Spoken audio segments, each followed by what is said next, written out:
आज ऊपर का लेक्चर इधर बराबर हो जाएगा ना?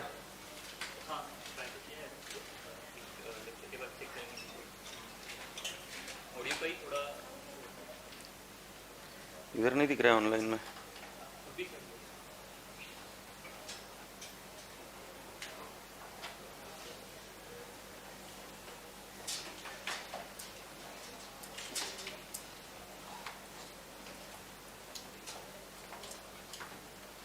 Yes, Chimmy, love you, bro.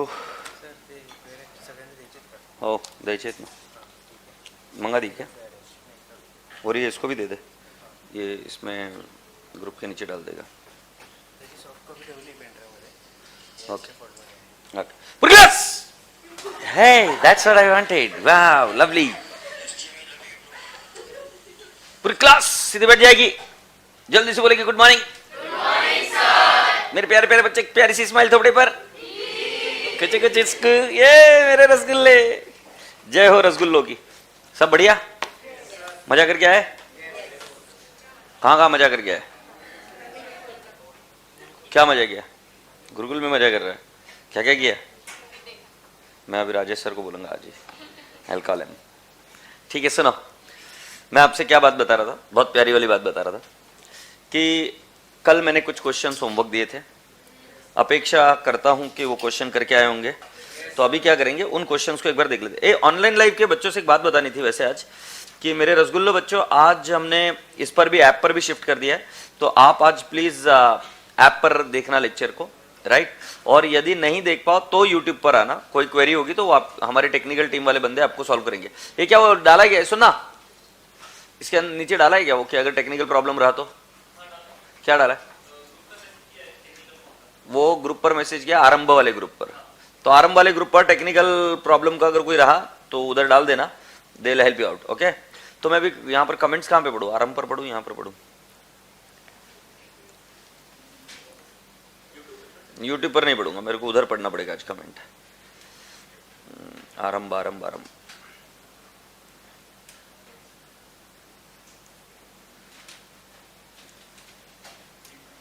Okay रसगुल्ले बच्चों।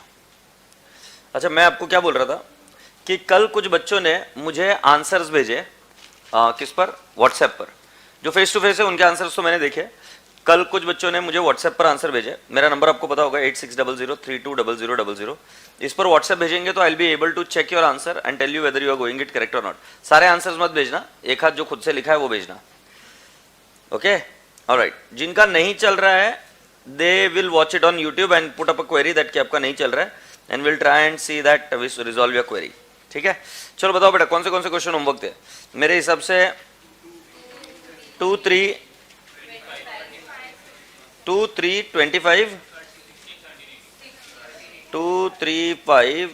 बाप रे बाप, इतना कमी ने इतना होमवर्क दे दिया तुमको। 2 3 5 नहीं, 5 नहीं, 25 ना, 16 17 एंड 18। चलो आरंभ में जिन जिन बच्चों ने आंसर्स लिखे होंगे, प्लीज अगर आप मुझे पीडीएफ भेज पाओ तो प्लीज भेज दो। पहले हम क्वेश्चन नंबर 2 के पास चलते हैं। क्वेश्चन नंबर 2 थोड़ा सा मुश्किल था बोला था ना मैंने, 3 के पास चलते, पहले 3 वाला इजी था शायद।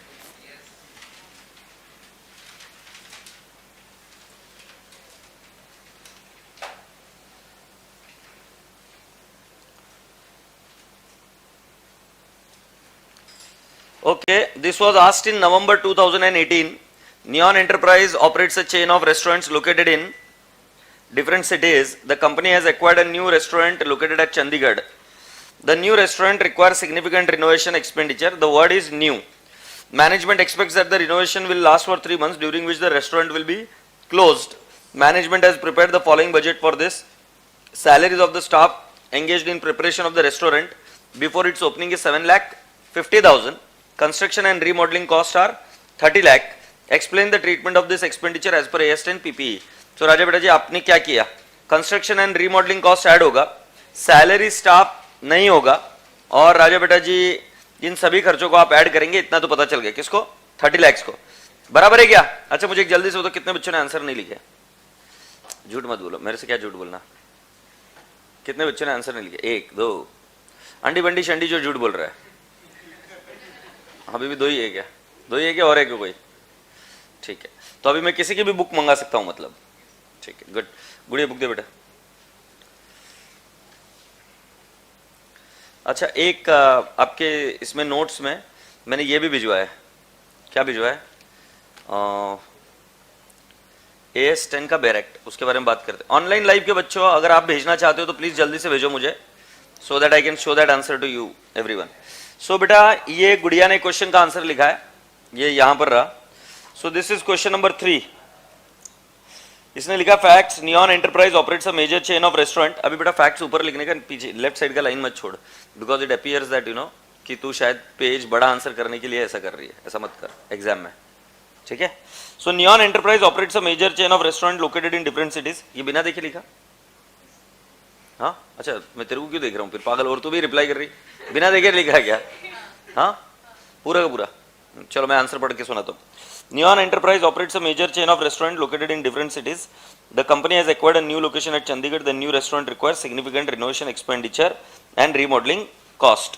Salary to staff is also paid. इतना नहीं लिखने का।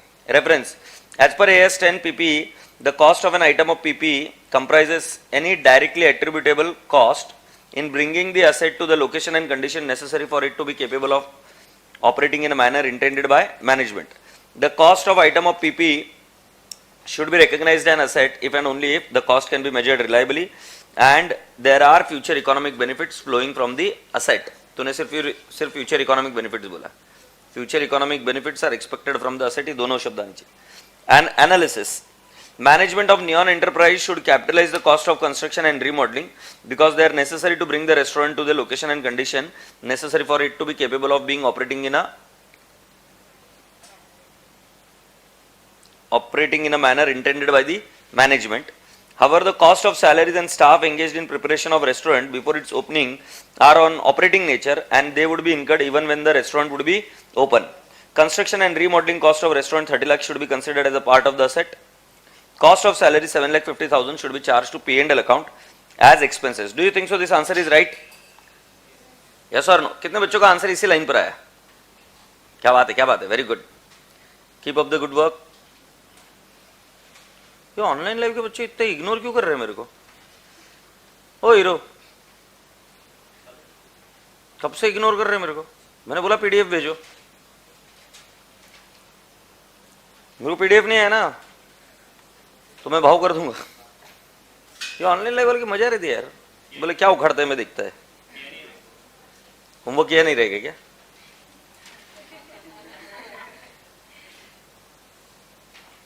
इन बच्चों को तो डर है भाई, इनको मालूम है इनकी बैंड बजा दूंगा मैं। एक बच्चे ने आंसर नहीं भेज रहा है।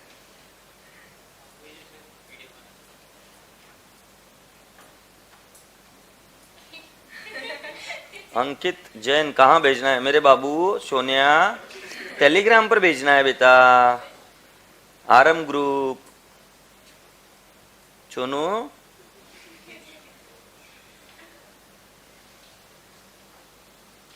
ऑनलाइन लाइव वाले अंडी बंडी शंडी अगर झूठ बोला तो तुम बच्चों ने ये लिख कर भेजना है कितने बच्चों ने होमवर्क किया, कितनों ने नहीं किया है। बी क्विक, ठीक है। पढ़ते हैं अभी अगला वाला question number 25। Entity A operates a supermarket chain is renovating one of its major stores. The store will have more available space for in store. Media on नहीं है, अच्छा देखते मीडिया ऑन नहीं तो इतना गाय सूझा के बैठे थे, मुंह बोल देते मुझे एक बार मीडिया ऑन नहीं है। हाँ कर दिया मैंने अभी। कमीने बच्चे तेरे वजह से मेरे को सुना दिया उन्होंने। कैसा आदमी है तू, और तू बोल रहा है कि होमवर्क नहीं किया रहेगा। तुरंत आया आंसर, ये देख इधर, मेरे बच्चों को ऐसी बातें बोलता है तू। ये सब हेमंत बोल रहा है, मैंने कुछ नहीं बोला।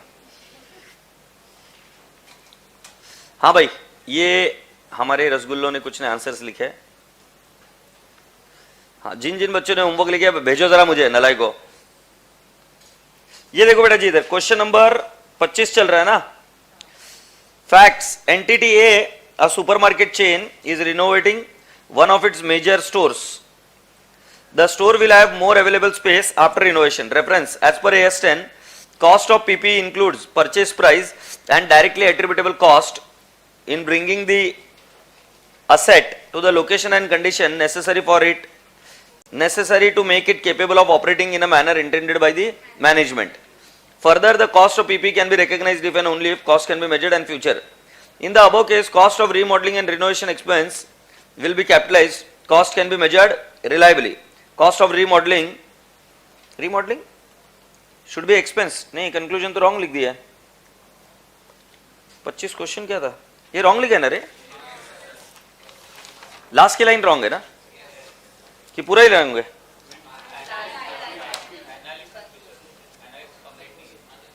एनालिसिस कंप्लीट नहीं किया ना. It will create 15%. It will create 15% increased economic benefit ना. Increase benefit. ताई इतना रट्टा कहां मारते हैं? बशी एंड गोमूत्र. क्या है यार? क्या क्या कर रही है? एक्सपेंस कैसे होएगा? तुम खुद इधर बोल रहे कैपिटलाइज और इधर क्या बशी डाल रहे क्या? गाउटी. अगला क्वेश्चन कौन सा है? 2 थ्योरी है ना. और कौन से थे बेटा?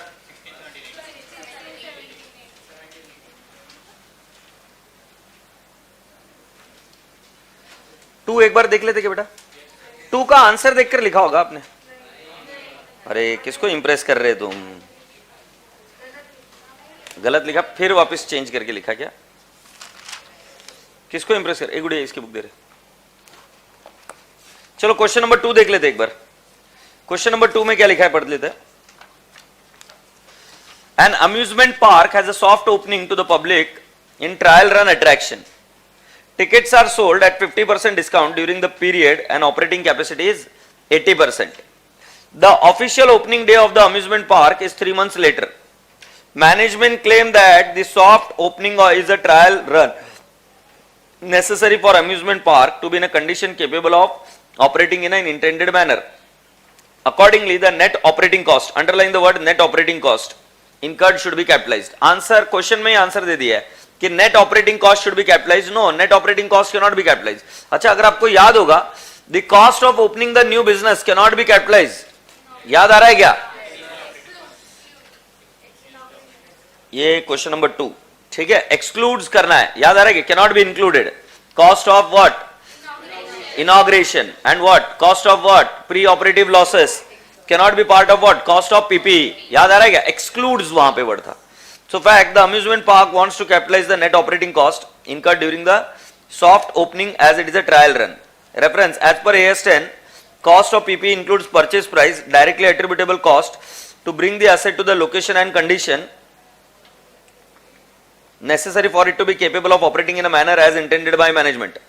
As per AS 10, हालांकि ये पॉइंट होने के, ये पॉइंट की जरूरत नहीं थी. अब यहां पर क्या हुआ पता है क्या?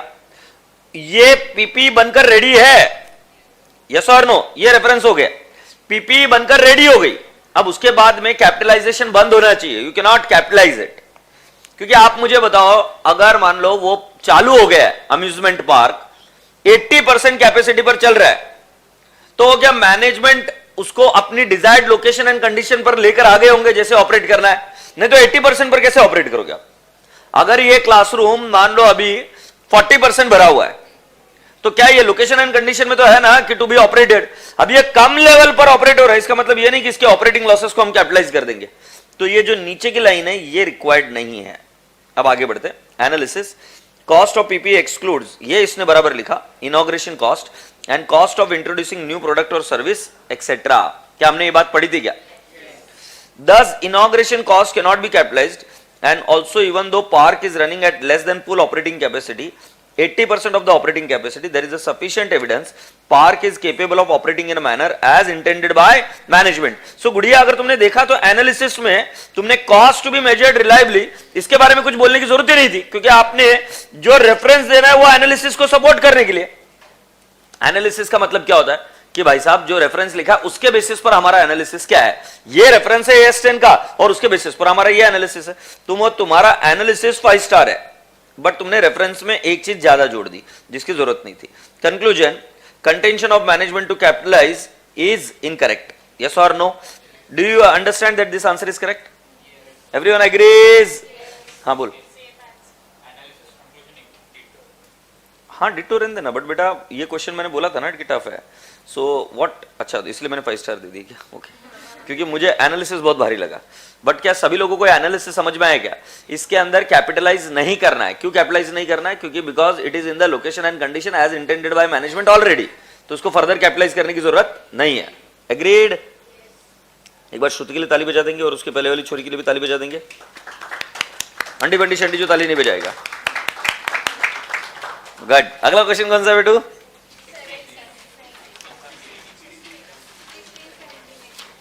16, 17, 18। ओके,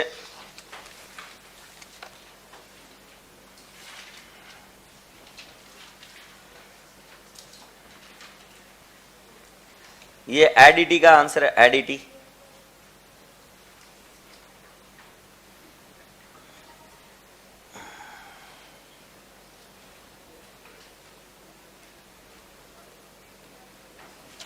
सिक्सटीन का आंसर देख लो बेटा। Chandra Towers purchased a plant of Messrs. Tata Mako on 39/2017 with a quoted price of 180 lakhs. Tata Mako offers 3 months credit with a condition that discount of 12.5% be allowed if the payment were made within 1 month. Beta ji, discount of 1 month cannot be subtracted, it being a cash discount. वो payment related है. GST is 18% on the quoted price. Full input tax credit is available. GST हम add करेंगे ही नहीं. क्यों नहीं add करेंगे? Because it is a refundable tax. CTL incurred 2% on transportation cost and 3% on erection cost of the quoted price. Pre-operative cost amounted to 1.5 lakh. The machine was ready for use on 30th December 2017. However, it was put to use on 1st April 2018. बेटा जी कब put to use है हमें उससे कोई लेना देना नहीं है। जब तक वो ready for its intended use है वहां तक का कॉस्ट क्या होगा? Capitalize. Find out the original cost. So राजा बेटा जी चेक कर लीजिए। कोटेड प्राइस 180 लाख लेंगे, सॉरी 1 करोड़ 80 लाख लेंगे क्या? बोलो बाबू। हाँ। दूसरा ट्रांसपोर्टेशन कॉस्ट लेंगे क्या? 3.6, that is 2% of this. And erection cost भी लेंगे बेटा जी 5.4। प्री ऑपरेटिव कॉस्ट हम अज्यूम करेंगे कि it is directly related to the acquisition of asset. Alternative assumptions are also capable. अब देखो प्री ऑपरेटिव कॉस्ट मतलब या तो उन्होंने पहले बताना कि वो कौन सी कॉस्ट है, नहीं बताया, it could B trial run cost, it could be any other cost, हमको नहीं बताया, तो हम क्या मानेंगे कि yes it is directly associated, इसलिए मैंने ऐड कर दिया। एक आध बच्चा बोलेगा नहीं मुझे नहीं लगता कि इट इज डायरेक्टली रिलेटेड, तो उस केस में मत ऐड करो, मुझे कोई दिक्कत नहीं है। प्री ऑपरेटिव कॉस्ट में कहीं पर भी क्लियरली शब्द नहीं समझ रहे कि कौन सा कॉस्ट है। सॉरी बेटा तुझे नहीं पूछा। So 1,50,000, do you all agree? So what is the final answer बेटा जी? 1,90,50,000। This answer is right. Good. Add D. Good. अगला बेटा जी question number 17। Janardhan purchased from Kusuma on 3970. The price was 370.44. ये इंटरेस्टिंग क्वेश्चन था बेटा। 370.44 lakhs after charging, underline the word after charging, 8% GST and giving trade discount of 2% on the quoted price. 2% discount भी दिया। Transport charges were 0.25% on the quoted price and installation charges वर 1%। मैं आपको क्या बताता है सुनो ना। अगर मान लो कोटेड प्राइस 100 है तो ट्रेड डिस्काउंट 2% है। सो बेटा जी 98 है। जीएसटी 98 का, चल झूठे, 98 का 8% 7.84 ऐड करने के बाद 105.84 आएगा। ये जीएसटी और ये फाइनल अमाउंट। बोलो हाँ या ना। सो उन्होंने क्या बोले, उन्होंने क्या बोलते हैं, सॉरी बोल गया, उन्होंने ये बोलते हैं कि the price after charging 8% GST and giving trade discount. So can I not से 370? इसमें एक अल्टरनेटिव अजम्पशन पॉसिबल है, मैं आपको बताता हूं वो क्या है। मुझे कोटेड प्राइस चाहिए एक्स, क्रॉस मल्टीप्लाई, जोड़ा लावा, बचपन में तुम लगाते थे सर टीचर की, जोड़ा लावा कहीं की कहीं, कितने बच्चे ने लगाई है? झूठ मत बोलना, अंडी बंडी शंडी, झूठ मत बोलना, मैंने तो लगाई है भाई मेरे स्कूल के टाइम। गुड, मतलब कमी ने हर जगह भरे बड़े है। Into 100 divide by 105.84। सो बेटा जी क्या हम बोल सकते हैं क्या 350 lakhs is the quoted price? हे बाबू हे झेपलं का? बाबू काय केलं माहिती आहे का तुला? कॉस्ट को पकड़ा 100 बेटा, सो ट्रेड डिस्काउंट 2%, सो 2 लेस होएगा 98 में जीएसटी ऐड करेंगे 8%, सो बेटा जी हमें पोस्ट जीएसटी इतनी अमाउंट है। अब एग्जामिनर डायरेक्टली कमीना नहीं बोल रहा कोटेड प्राइस 350 है, हमें ये निकालना पड़ेगा, मतलब हमसे एएस 10 से काम नहीं करा रहे, हमसे मैथ्स का काम करा रहे, आ रहा है कि नहीं आ रहा देखते। सो बेटा जी ये 350 हमने क्या निकाला cost, that is coated price.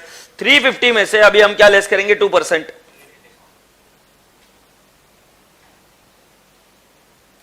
नाही ताईचं बोंब बोललं सगळंच। सो बेटा जी हम क्या लिखेंगे कॉस्ट 3.350 क्या, फिर लेस करूंगा ट्रेड डिस्काउंट, ये 7 लेस होगा 350 माइनस 7 343। ए बच्चों मुझे एक बात बताओ, इसमें जीएसटी जोड़ेंगे क्या? क्योंकि जीएसटी का क्रेडिट मिल जाता है तो जीएसटी नहीं जोड़ेंगे, it is non refundable taxes नहीं है, वो रिफंडेबल है। आगे बढ़ते हैं। ट्रांसपोर्ट चार्जेस वर 0.25%, एड ट्रांसपोर्ट बेटा जी 350 का 0.25%, 0.875 क्या? ए पोपट आगे क्या बोला है? 1% on quoted price installation, add कितना बोलती पिल्लू? 3.5। झेंडू के balm expenditure incurred on trial run was material 35,000, wages 25,000, overhead 15,000, सभी टोटल मार लो 35,000 प्लस 25,000 प्लस 15,000 75,000 0.75। अयो लैक्स में जी कैसा 75,000 लिखेगा, शर्माने को ना मेरे को। और आगे कुछ नहीं 343 प्लस 0.875 प्लस 3.5 प्लस 0.75, तो मेरे हिसाब से आंसर आने को ना 348.125। क्या ये आंसर मैच होता है क्या? भारी मैच हो रहा है, तो तुमको समझ में आए क्या? जोड़े लावा पहला, और जैसा बोला है वैसा करते जाने का। जिसका परसेंटेज दिया उसको 100 पकड़ो, कॉस्ट का परसेंटेज दिया, कॉस्ट में से पहले टीडी लेस करो, टीडी के बाद में राजा बेटा जी जीएसटी लेस करो, तो आपको क्या मिल जाएगा? जो प्राइस उन्होंने दी वो मिल जाएगी, हाँ या ना? But 2 minute, this is in terms of 100 के बेसिस पर काम किया। तो अब मुझे ये वाली प्राइस पता थी, क्रॉस मल्टीप्लाई कर मुझे एक्स निकालने को मिला, कोटेड प्राइस दैट इज 350। अब आप पूछोगे मुझे सर कोटेड प्राइस की क्यों जरूरत है? बहुत जरूरत है बेटा, जब तक कोटेड प्राइस नहीं निकलेगी तब तक हम ना उसका ट्रांसपोर्ट चार्जेस निकाल सकते हैं, ना इंस्टॉलेशन चार्जेस निकाल सकते, क्योंकि they are percentage of quoted price. Do you all agree? Yes. हाँ गुड़िया बोल।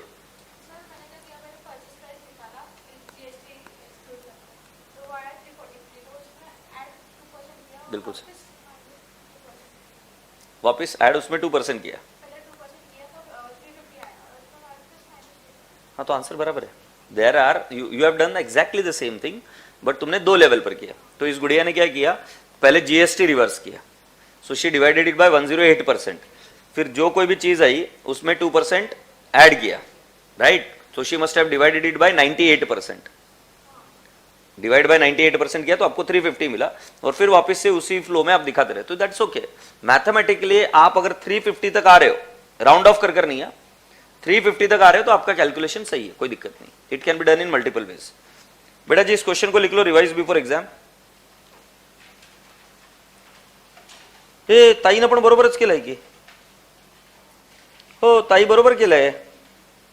ताई खोटं बोलतात लोक, तुम्ही बरोबर करून आलेत। ताई गुड गुड, एडिटी ताईंचा विजय असो। आदिति गुड, आदिति नहीं अभी मेरी बैंड बजा चुकी होगी अभी तक तो। अरे मरतुकड्या काही पण बोलतो का? हाँ shall we go ahead? Question number what? 18।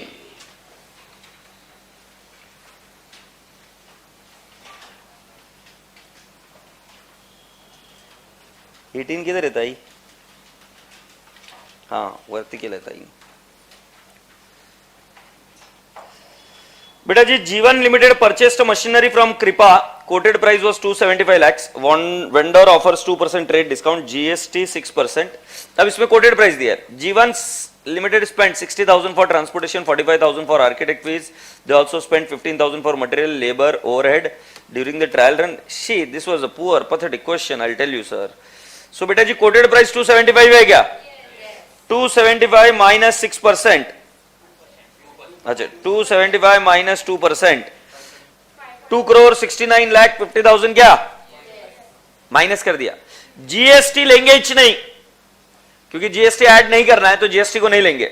जीवन limited spend 60,000 for transportation, add 60,000, 45,000 for architect fees and also spend 15,000 for material, 10,000 for labour and 4,000 for overhead. So 29,000. I am agreeing with Tai. It is 2 crore 70 lakh 84,000. That's correct. Yes or no? Aditi, very good. Can we clap for Aditi? ये पर आदिति का ही answer है कि किसी और का निकल कर मैं बोल रहा हूं? यस, आदिति का ही. यार बच्चों सही में यार, you are impressing me so much. You have done a great job. Keep up the good work बेटा. I am so very proud of you. अच्छा, आज एक अच्छा, पारुल अग्रवाल क्या बोल रहा है सर, क्वेश्चन नंबर 2 में management claim that soft opening is necessary for park to be in a condition capable of operating in a manner intended. So ये डायरेक्टली एट्रीब्यूटेबल कॉस्ट हो ना. नहीं, तुम समझे नहीं बेटा. पारुल अग्रवाल, मैनेजमेंट हमें क्या बोल रहा है, हमें वो नहीं देखना है. ओके, जैसे अभी आपको मैं एक छोटा सा एग्जाम्पल देता हूँ, बुरा मत मानना मैं ये बोल रहा हूँ, मतलब I am not against anyone, but मैं न्यूज पढ़ते रहता हूँ तो उसका रियल लाइफ न्यूज बताता हूँ. गो मैकेनिक नाम का जो स्टार्टअप है, उन्होंने एग्री किया है अभी, अगर आप देखेंगे न्यूज में, कि उन्होंने फाइनेंशियल रिपोर्टिंग में गफले किए. फाइनेंशियल रिपोर्टिंग मतलब अकाउंटिंग में गफले किए. तो मैनेजमेंट क्या कर रहा है हमें नहीं देखना. We are auditor and accountant, we have to see the strictly the implementation of the standard. Because कल को मैनेजमेंट तेरे को ये बोल देगा, जो कोई आर्किटेक्ट या डॉक्टर रहेगा, कि नहीं इनॉग्रेशन बहुत इंपॉर्टेंट है, नहीं तो हमारा हॉस्पिटल चालू नहीं हो सकता. It is necessary as per management. बराबर, it is necessary as per management, but हमारा स्टैंडर्ड परमिट नहीं करता है. ओके, सो जब आप 80% लोगों को लेके जा रहे हो, 80% लोग पर काम चल रहा है उस क्वेश्चन में, तो आप अपने दिल से पूछो, अम्यूजमेंट पार्क में तुम चले गए, एडलैब्स इमेजिका में, उन्होंने बोला कि नहीं तुम्हारे साथ ट्रायल रन चल रहा है, तुम बैठोगे क्या? बोले थोड़ा सा कहीं जर्क आएगा, थोड़ा सा गिरने का लगेगा, बट हम कोशिश करेंगे कि आप गिरोगे नहीं, तो तुम जाओगे क्या? नो. सो ट्रायल रन कैसे हो सकता है? 80% कैपेसिटी, 80% क्या 10% कैपेसिटी के साथ में भी ट्रायल रन नहीं हो सकता. सो वो ऑलरेडी पोजीशन में एज इंटेंडेड बाय मैनेजमेंट. ठीक है, तो ये इंग्लिश का प्रॉब्लम है बेटा जी. वो बोलेंगे कि ये रेडी है, बट आपने उससे वैसे नहीं सोचना है. ठीक है सर, टेलीग्राम के चैनल का नाम बता दो बेटा जी. मैंने आपको बताया कि जिन जिन बच्चों ने एडमिशन लिया उनको टेलीग्राम ग्रुप के लिंक मिल गई. आपको उसमें ये देना पड़ता है रिक्वेस्ट, और उसके बाद में आपको धीरे धीरे ऐड किया जाता है उसके अंदर. धीरे धीरे मतलब उसी दिन कर दिया जाता है चेकिंग योर एडमिशन है कि नहीं है.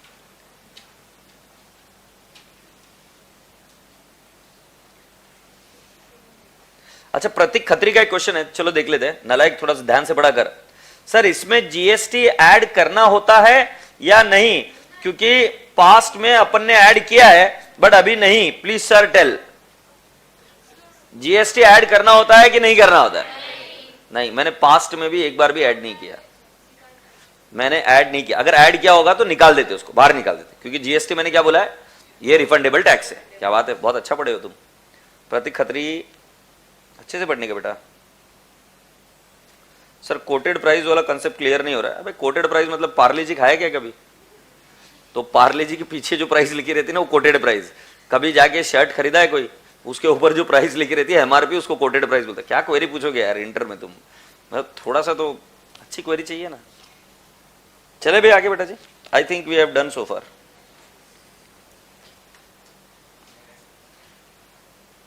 क्या बेटू, आज अपने को नया पढ़ने का है. अच्छा, मुझे एक बात बताओ, अभी ये एक इशू आ रहा है क्या कि इसका आंसर कैसे लिखेंगे पता नहीं चल रहा है?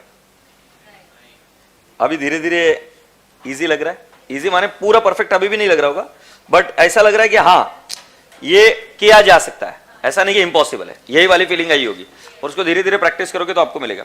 देखो, आपको एक ऐसी और एक चीज मिलेगी. अभी ये क्या है मैंने पहले नहीं दिया, क्योंकि इसको पहले पढ़ते तो तुम डर जाते. तो ये जैसा स्टैंडर्ड का टेक्स्ट है, इसमें कुछ भी चेंज नहीं है, ये स्टैंडर्ड का टेक्स्ट है।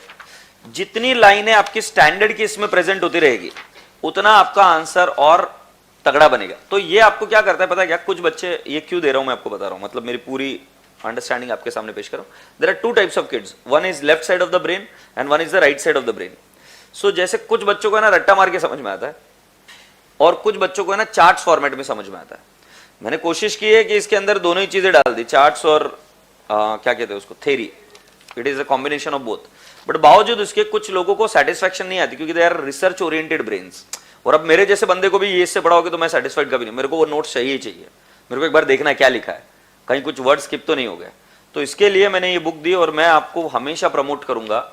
मैं इसका यूज बहुत कम करूंगा क्लास में, मैं इसका यूज बहुत कम करूंगा, जब जरूरत होगी तभी मैं आपको ले जाकर वहां पर बताऊंगा कि ये देखो ये है। बाकी इसको आपको देखने की जरूरत नहीं है एग्जाम पॉइंट ऑफ व्यू से, बट जो रिसर्च ओरिएंटेड बंदा है और जिसको ऐसा लगता है कि मुझे पढ़ना है, तो ये मेरी जिम्मेदारी बनती है एज ए टीचर कि आपने एएस को यहां से भी एक बार फील करना। एएस होते कैसे, बनते कैसे, क्योंकि जब रियल लाइफ में आप आर्टिकलशिप में जाओगे तब आपको कहां रेफर करना होता है, कैसे रेफर करना होता है, पैरा किसको बोलते हैं, राइट, कहां कौन सी चीज लिखी होती है, ये सब चीजें पता। और अब नहीं करेंगे तो कब करेंगे, right. So I am expecting that you all will at least go through it, it will be given to you. और टेलीग्राम ग्रुप में ये नोट्स डाल दिए गए, यूट्यूब के नीचे भी आ जाएंगे शायद से, तो ये चेक कर लेना। Is that okay? अदिति ने रिप्लाई नहीं किया, भाग गई होना, लग कितना बुरा लग रहा है। Are we ready? Treatment of subsequent cost, heading लिखिए।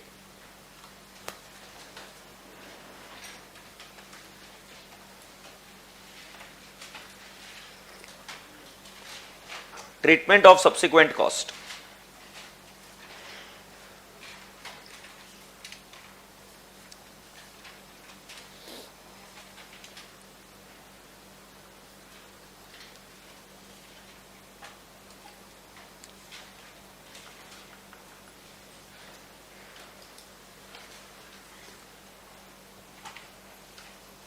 सब्सिक्वेंट का मतलब, अच्छा मुझे एक बात बताओ, एक बंदा और बंदी की शादी हो रही थी, हो सकती है, बहुत कॉमन है इंडिया में, हमने प्रूव करके दिखाया चाइना को, तू है कौन, हाँ तू है कौन, आपको नीचे है अभी इंडिया। सो मैं एक बता रहा हूं, एक बंदा और बंदी की शादी हो रही थी, राइट। मैंने आपसे पूछना है, वो तेरी कहां गई, शादी हो रही है? तो मुझे बताओ शादी के एक्सपेंस में क्या क्या जुड़ेगा? घोड़ी, वेरी गुड, बेशरम। और क्या क्या जुड़ेगा? और क्या क्या जुड़ेगा? जेवण, हाँ, फिर ये इंपॉर्टेंट था, डेकोरेशन, हॉल, पंडित जी, राइट, गिफ्ट, मेकअप। अरे भाई धन्यवाद धन्यवाद धन्यवाद, ये यहां पर बैंड बज सकती थी, बराबर है, बिल्कुल सही, मेकअप बराबर है। So all these are what, marriage expenses. अभी शादी हो गई, उसके बाद में खर्चे होते क्या? हाँ, क्या क्या होते? बहुत सारे खर्चे होते, right. So I am telling you, कहीं घूमने गए, एक्सपेंसेस, आइसक्रीम खाई, एक्सपेंसेस, जूस पिया, एक्सपेंसेस। ये जूस इधर भी पी रहे थे, बट इधर मैरिज एक्सपेंस में जा रहा था। बट बेटा जी शादी एक बार हो गई और उसके बाद के जो एक्सपेंसेस है उसको बोलते हैं सब्सिक्वेंट एक्सपेंसेस। सो मुझे एक बात बताओ, ये सब्सिक्वेंट एक्सपेंसेस क्या हम इस एक्सपेंस के अंदर ऐड करेंगे क्या? आवाज नहीं आ रही है? नहीं ऐड करेंगे, मैं भी यही बोल रहा था, से yes. But suppose subsequent expenditure में ऐसा हुआ कि मैरिज सर्टिफिकेट निकालने के लिए कुछ एक्सपेंस हुआ, तो मैं पूछ रहा हूं ये ऐड होगा क्या मैरिज एक्सपेंस में? Yes, because it is directly related to the marriage. Now please understand, जब सब्सिक्वेंट एक्सपेंडिचर की आपको बात करी जाए तो subsequent expenditure can be of two types. One is it is a regular repairs and maintenance. Regular repairs and maintenance will be expensed out, you already know it. But अगर दूसरे type का expenditure रहेगा which satisfies the definition of PPE. What is the definition of PPE? जल्दी से मुझे बताओ, PPE is what? Tangible asset, right, which is used for providing goods or services, in the production of goods or services, rental to others or administrative purposes. And second चीज क्या है? It can be measured reliably and then there are future economic benefit, it will be recognised if and only if. क्या ये बात आपको मंजूर है क्या? सो बेटा जी इन चीजों से आपको क्या बात पता चल रही है कि राजा बेटा जी जो कोई भी वापिस सब्सिक्वेंट एक्सपेंडिचर होगा which is satisfying this clauses will become the cost of PPE. जो रिपेयर्स एंड मेंटेनेंस है it is not a part of the cost of PP, but जो रिपेयर्स एंड मेंटेनेंस नहीं है it will become what? Cost of PP. जैसे उदाहरण के तौर पर आपकी कोई बिल्डिंग है, ये इस बिल्डिंग को रिपेयर कराया, पेंट कराया, राइट, कुछ और बाकी की चीजें कराए, ये सारी चीजें, कोई लीकेज था, लीकेज बंद कराया, these are all repairs. But मान लो इस बिल्डिंग को एक्सटेंड कराया, तुम्हें याद है हर एक क्वेश्चन में हम पढ़ रहे थे 15% ऑपरेटिंग कैपेसिटी बढ़ रही है, 15% मोर स्पेस। तो उस केस में क्या हो रहा था? वो सब्सिक्वेंट एक्सपेंडिचर हो रहा था, पहले बिल्डिंग कैपिटलाइज हो चुकी थी, फिर उसके बाद में उसका रिनोवेशन हो रहा था, वो न्यू वर्ड नहीं था वहां पर, फिर रिनोवेशन हो रहा था, फिर भी हम कैपिटलाइज कर रहे थे, वो एक्चुअली सब्सिक्वेंट एक्सपेंडिचर था, but it was increasing the capacity. Whenever the capacity increases, then you are actually acquiring the new cost of PPE. Additional expenditure is generating what? New PPE. Yes or no? So बेटा जी इसके अंदर एक special point है, वो हम बात करेंगे, बट पहले देख लीजिए repairs, cost of day to day servicing, cost of labour and consumable, cost of small parts. An enterprise does not recognize the carrying amount of PPE, the cost of day to day servicing of the item. Rather, this cost are recognized in the statement of P&L account as incurred. ये highlight कर दीजिए। तुम्हें पता है क्या, ये इधर लिखा है क्या रे बीडू? तुम्हें पता है बीडू कौन है? ये फाउंडेशन का बच्चा है, ये फाउंडेशन वाले बच्चों को भी पता था, झूठ मत बोलो। इधर लिखा है, देखो मैंने लिखा है क्या रे बीडू, ये फाउंडेशन का बच्चा था, फाउंडेशन के बच्चों को भी पता था कि सब्सिक्वेंट एक्सपेंडिचर कहां जाता है? P&L से। यस, तुमको पता नहीं था रिपेयर्स P&L में जाता है? सुंदर टीचर चिल्ला चिल्ला के चीख चीख कर ऐसे येड़ी होने लग गई थी, बेटा रिपेयर्स कहां जाएगा? तुम चिल्ला चिल्ला के बोलते थे माँ P&L में, सॉरी माँ गलती से बोल दी, हाँ कहां जाएगा? P&L में। अरे याद आ रहा है ना? हाँ, अरे छोड़ दो रे।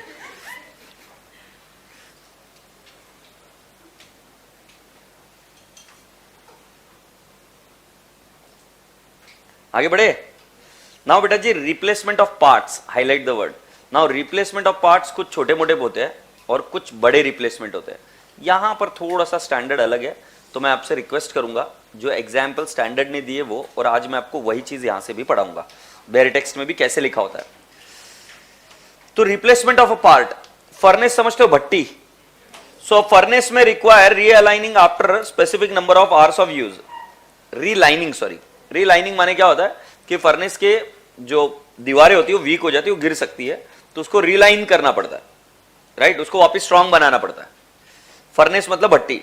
Aircraft interiors such as seats, इसको क्या बोलते हैं? Galley may require replacement several time during the life of the airframe. Airframe के लाइफ के दौरान उसके सीट्स, उसके गलीज और ये बाकी के इंटीरियर सब चेंज करने पड़ते हैं।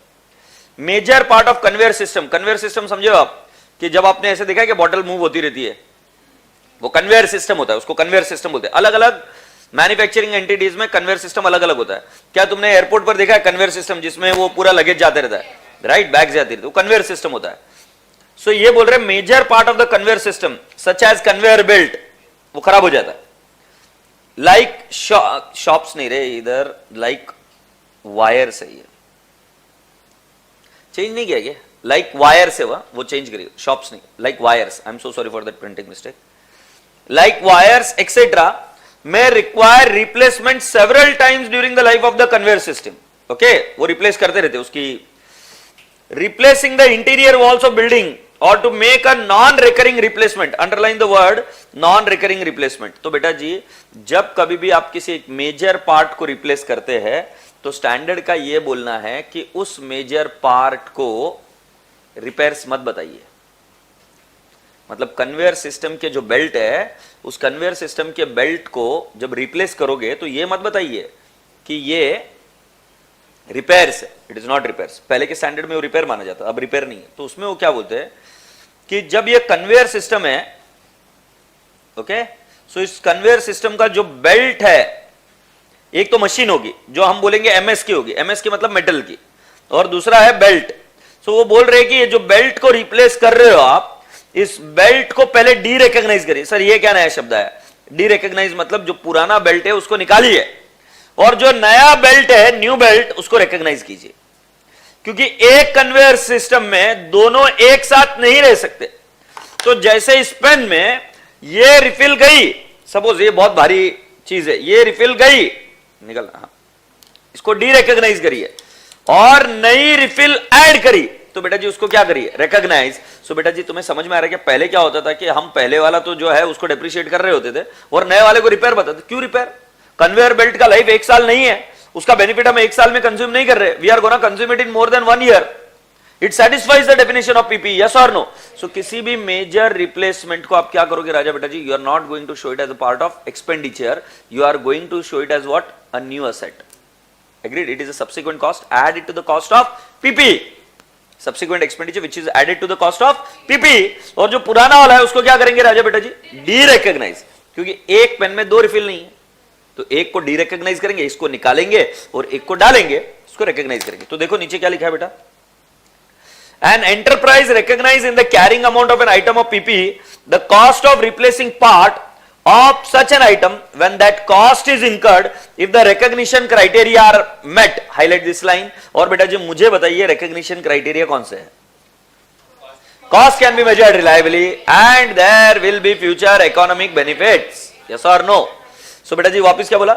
An enterprise recognize in the carrying amount of item of PP the cost of replacing parts of such an item when that cost is incurred if the recognition criteria are met. But बेटा जी यहां पर क्या बोला है, day to day servicing will be recognized in P&L account. तो बेटा exam में कौन सा शब्द आएगा इधर, इधर शब्द आएगा replacing, yes or no? तो इसको हाईलाइट करके रखो, आपको यहां से समझना पड़ेगा। वहां पर शब्द क्या आएगा, स्टैंडर्ड क्या शब्द यूज करता है, डे टू डे सर्विसिंग, और जब रिप्लेसमेंट ऑफ द पार्ट्स आएगा तब आपको कौन सा शब्द समझना पड़ेगा कि you have to recognise it in the carrying amount of PPE. Okay sir, derecognise का नहीं लिखा है, वो मैंने आगे की चीज बताई, आगे आपको बताऊंगा, ठीक है। अब बेटा जी और एक बहुत भारी चीज है, सुन रहे हो, प्रेम से सुनना, बहुत मजा आएगा। देखो मुझे एक बात बताओ, कितने लोगों के पास तुम्हारे पास 2 व्हीलर है? करोड़पति लोग यार। कौन सी 2 व्हीलर बेटा? Very good. भाई है बट छोटा है, पापा कहां पर रहते हैं? पापा कहाँ रहते हैं? अच्छा, you don't, sorry. Okay, so I am just asking you कि गर्ल्स को स्पेसिफिकली, जैसे मैं कमीना था, कमीना एज इन बहुत परेशान किया हमको, अब मैं कमीना खुद को बोलने लग गया फिर, क्योंकि ऐसा हुआ हमारे साथ। तो क्या हुआ मैं तुम्हें बता, सिस्टर गाड़ी लेके जाएगी, पेट्रोल चेक नहीं करेगी, राइट, उसकी सर्विसिंग नहीं कराएगी, वो गाड़ी बंद होगी, पापा हमको बोलेंगे, हम लेके आएंगे गाड़ी। ऐसे कितनी गर्ल्स के साथ होता है? झूठ मत बोला, तुम्हारे साथ होता है? मतलब देखो अभी मैं तुमको एक चीज बताता हूं, कभी कभी ऐसा हुआ कि 2 व्हीलर को बॉयज तो ऐसे लोग करते ही है, मतलब हमारे जमाने में कैसा सिस्टम था कि गाड़ी की टंकी को हिलाकर देखते थे कितना पेट्रोल है। तुम्हारे जमाने में भी होता है क्या भैया? अभी भी होता है ये। और गाड़ी को सर्विसिंग नहीं कराते क्योंकि हम हमेशा लुखे रहते थे यार, पैसा ही नहीं रहता था। So when we never had money, तो सर्विसिंग कहां कराएंगे गाड़ी को? गाड़ी को बस प्रेम से बात करते थे हम, यार धोखा मत देना यार, तू दोस्त है ना मेरी, तो चलेगी ना वहां तक, बस ये चीजें हमारी काम करती थी गाड़ी पर, और गाड़ी चल जाती थी वहां तक। मतलब एक आदमी ने कमीने ना लोनावाला लेकर चला गया गाड़ी, साला भिखारी, वहां पर बंद पड़ गई गाड़ी। फिर उसके बाद में हम सब दोस्तों ने उसको हेल्प करा के वहां से गाड़ी यहां तक लेके आए। कुल मिलाकर आपको बात समझी कि आप 2 व्हीलर की सर्विसिंग नहीं कराते हो समय पर। कितने लोग नहीं कराते हो? हाँ, thank you so much for replying this beautiful message. तुम्हें पता है क्या, 2 व्हीलर पर चल जाता है, गाड़ी को रास्ते में साइड में छोड़ दिया तो। यही एरोप्लेन के साथ नहीं चलता है। एरोप्लेन के साथ तुम बोलेंगे नहीं नहीं सर्विसिंग कराएंगे, और हवा में उड़ रही तो हवा में नहीं रुक सकती ना एरोप्लेन, फिर प्रॉब्लम हो जाती है। It is a major problem, you see. तो उसका सर्विसिंग टाइम पर कराना जरूरी है। सो इसलिए डीजीसीए गाइडलाइंस के हिसाब से, डीजी मतलब वो सिविल एविएशन मिनिस्ट्री के हिसाब से, गाइडलाइन के हिसाब से आपको उसका सर्विसिंग कराना मैंडेटरी है, राइट। सर्विसिंग भी और उसका इंस्पेक्शन भी कराना मैंडेटरी है। अब जो इंस्पेक्शन और सर्विसिंग है वो मैंडेटरी है तो समझ गए। ये कान में झेपी क्या बात बेटा जी, उस इंस्पेक्शन की कॉस्ट भी बहुत ज्यादा रहती है, क्योंकि वो ऐसे नहीं क्या ऐसे थोड़ा बहुत कुछ इंस्पेक्ट करते हैं, ठुंग ठुंग हाँ चलो बोलते, ऐसा नहीं रहता है। क्योंकि वो बंद हुआ ना डायरेक्ट नीचे ही, जैसे तुम इधर जाते होंगे लिफ्ट में, तुमको तो सॉरी यार, आई एम सॉरी, तुमको हर्ट करने के लिए सॉरी, तुमको इधर लिफ्ट को देखने भी नहीं देते ना, सॉरी। तो इधर जब तुम लिफ्ट में कभी जाओगे तो उधर तुम जाके चेक करोगे कि वहां पर एक सर्टिफिकेट लगाया होता है, उस सर्टिफिकेट के ऊपर लिखा होता है कि लिफ्ट का इंस्पेक्शन और सर्विसिंग कब हुआ था। क्योंकि लिफ्ट में भी प्रॉब्लम है, लिफ्ट अगर रुकते रुकते नहीं है, डायरेक्ट नीचे आई तो तुम डायरेक्ट ऊपर जाते हो, मालूम है ना, ये प्रॉब्लम है भाई लिफ्ट के साथ। क्लियर है? तो लिफ्ट का भी इंस्पेक्शन कराना पड़ता है और उसका कॉस्ट लगता है, खर्चा लगता है, it needs to get an approval. So बेटा जी मैं आपको ये बता रहा हूं, ये इंस्पेक्शन कॉस्ट हर 3 साल, हर 4 साल, हर 2 साल कराना पड़ता है। स्टैंडर्ड के मुताबिक ऐसे मेजर इंस्पेक्शन कॉस्ट को you can not treat it as repairs नहीं मान सकते। They say that it is the part of the PP and it is the part of PP, मतलब it is in intangible nature, I understand, you can not touch, but to operate that PP you need to have that servicing, you need to have that inspection, yes or no?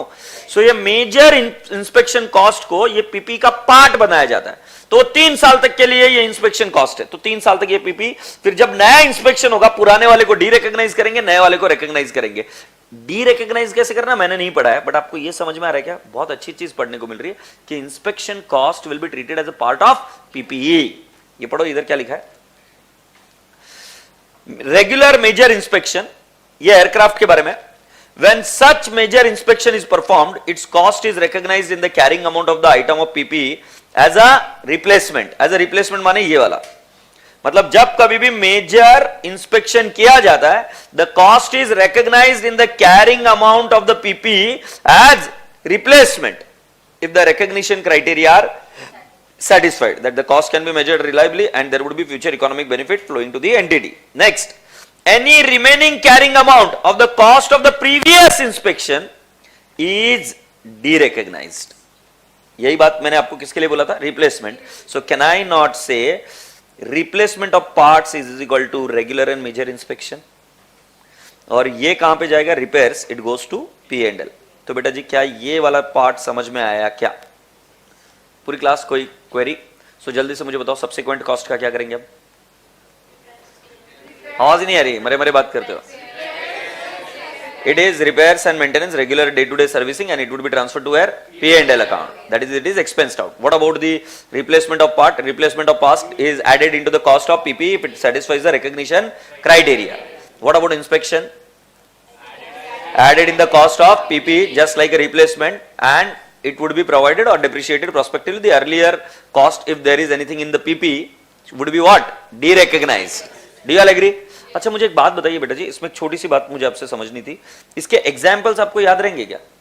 Furnace, sir ये example आपने कहां से लिए? Standards. Furnace, aircraft, major part of the conveyor system. चलो जल्दी से बताओ कौन से? फर्नेस, फर्नेस का inner lining, realignment of inner lining.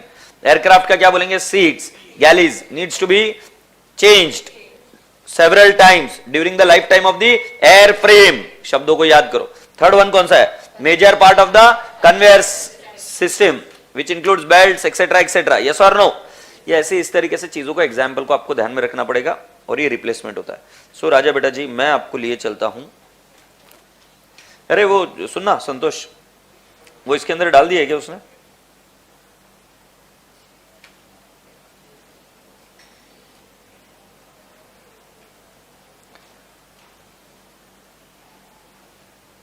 नहीं, AS10 का बेयर टेक्स्ट कहां पे? उनको है ना एक बार सही में टोचन दे बराबर से, वो कौन सा डोज रह गया था उनका, दिला के लाऊंगा। हाँ भाई साहब ये हो गया क्या? चलिए अभी थोड़ा सा भी आज थोड़ा सा जल्दी से स्विफ्टली और मूव करते हैं और आगे की बातें करते हैं। Are we ready? Online live सभी को समझ में आ गया बेटू? ये सर जो डी रिकॉग्नाइज करेंगे वो नेट वैल्यू पर करेंगे, कैरिंग अमाउंट पर। बिल्कुल सही बेटा मैंने आपको क्या बोला? मैंने डी रिकॉग्नाइज नहीं पढ़ा है ना, मैंने अभी आपको रिकॉग्नाइज बोला। मैंने बोला डी रिकॉग्नाइज करेंगे, पासिंग स्टेटमेंट बोला। अब डी रिकॉग्नाइज कैसे करना थोड़ा समझ दो ना यार, मतलब जो चीज आपको सिखाई उस पर क्वेश्चन पूछो। अभी आगे बढ़े बेटा first one, if the payment is deferred beyond the normal credit period, तो मैंने आपको उधर ही बोला था कि आपको कैश प्राइस इक्विवेलेंट लेना पड़ता है, इंटरेस्ट ऐड नहीं करना पड़ता है। Interest can only be added if permitted by AS 16। अब आज के दिए हम क्या क्या चीजें पढ़ने वाले हैं? एक वाला पढ़िए, PP purchase for consolidated price, this is point number C। In the bracket लिखिए अमालगमेशन, इन द ब्रैकेट लिखिए amalgamation. PP acquired or purchased for consolidated price. ये देख तेरे सामने कर रहा हूं,